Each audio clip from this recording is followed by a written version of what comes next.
Va?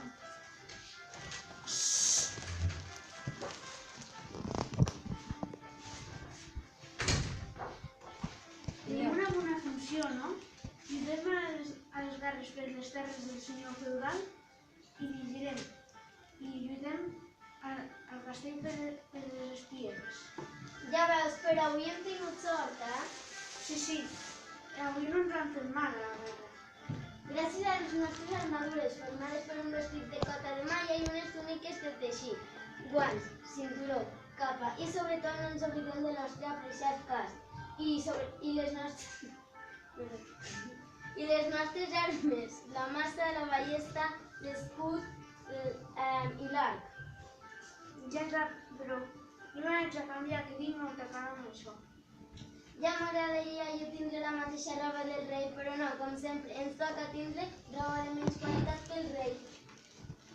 Ja, però abans d'anar a canviar-nos tenim d'anar a menjar una mica de pollets de rostit, bunyols de formatge, una mica tot i...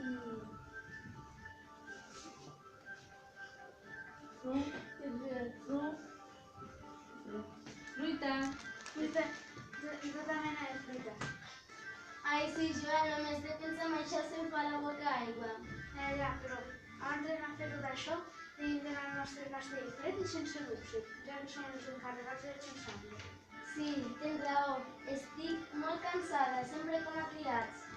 Però quina gràcia tenim a les altres classes socials. A baix de tot nosaltres, els soldats, els camperols i els serfs. Una mica més amunt, els cavallers, bisbes, abats i senyors.